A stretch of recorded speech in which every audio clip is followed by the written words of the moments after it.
Hi and welcome to Unit 2 Topic 1 Video 3. In this video we're going to be talking about Argand diagrams and the polar form of a complex number. So again, learning goals and success criteria found below. So let's start with an Argand diagram. An Argand diagram is just a representation of the Cartesian plane for complex numbers. It has a real and an imaginary axis. The real axis is the x-axis and the imaginary axis is the y-axis. But sometimes you'll see them labelled as MZ and RZ. So let's just sketch these points on here and hopefully you'll see how quick and easy this is. A, 2 plus I. So we'll go along to 2, which I've just made up, and up to 1 on the I, and this is our answer to A. B, negative 3 plus 4i. So we go along to negative 3, obviously you'd use a ruler, plus 4i is there approximately. C, 2 minus I. So we go back along to 2, but this time we go down to minus I. So this is our C, and we've gone down 1. And D, negative 2 minus 3i. So we may as well finish off our quadrants.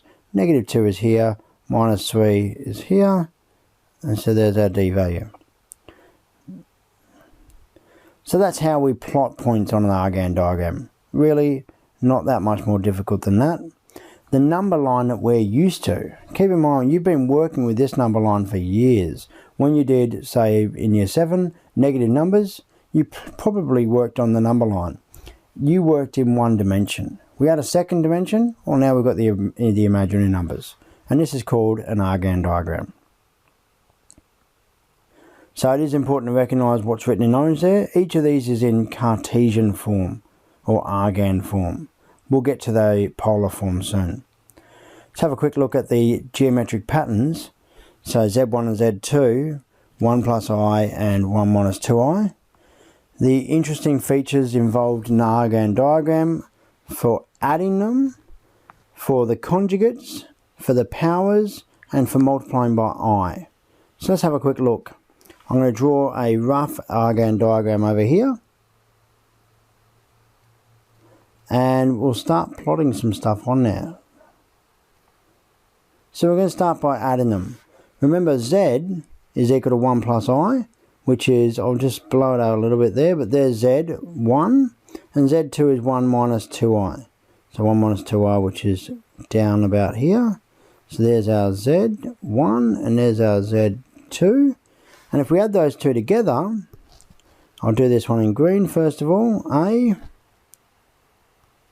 we get 2 plus, or actually not plus, minus I.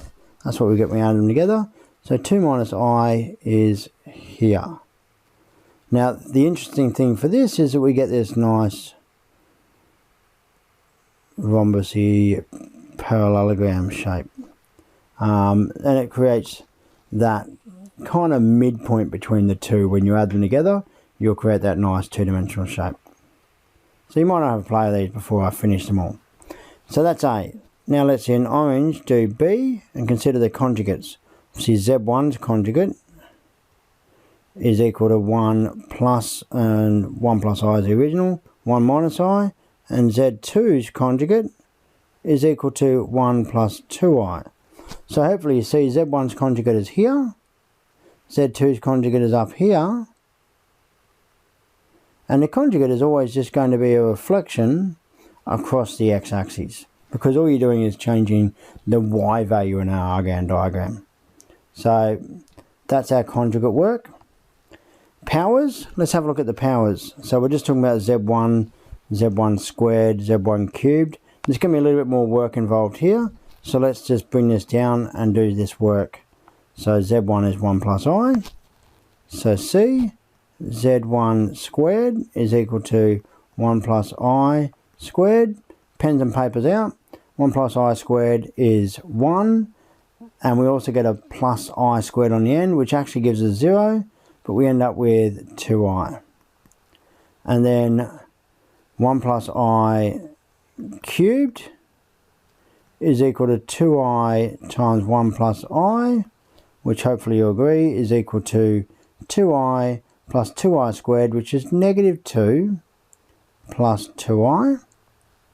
And then z cubed is 1 plus I to the power 4, sorry, is 1 plus I to the power 4, which is 1 plus I squared squared, which would give us 4i squared, which is actually negative 4. So I'll just zoom out a little bit here. We'll go back to our Argand diagram and plot those points.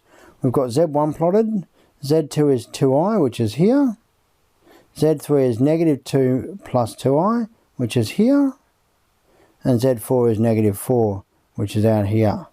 Now what you're going to see, and it's pretty hard to see here, but I'll tell you, and I hope you've explored, is that this one is on an angle of 45. This one's on an angle of 90. This one is on an angle of 135, and this one's on an angle of 180.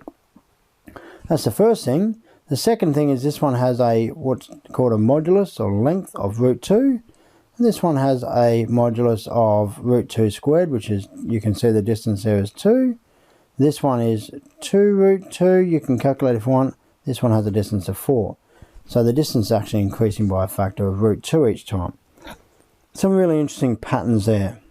And of course we talked about D, where we multiply by I. And these patterns are going to come through really importantly later on. But in D, if we multiply Z1 by I, we get Z1 is equal to 1 plus I. And Z1 times I is equal to I minus 1, or negative 1 plus I. And then I squared Z1 is going to just be equal to negative Z1, because it's I squared is negative 1. So negative 1 minus I. Then I cubed Z1, calculate this if you want. It will be 1 minus I. And then I to the power of 4 Z1. Well, that will just be equal to 1 plus I again. So we get Z1, I Z1, I squared Z1, I cubed Z1, and then we're back to the start. And there's good reason behind that as well. There's some of the geometric patterns that happen on an Argand diagram with some of our basic forms of complex number arithmetic. Interesting stuff. All the best.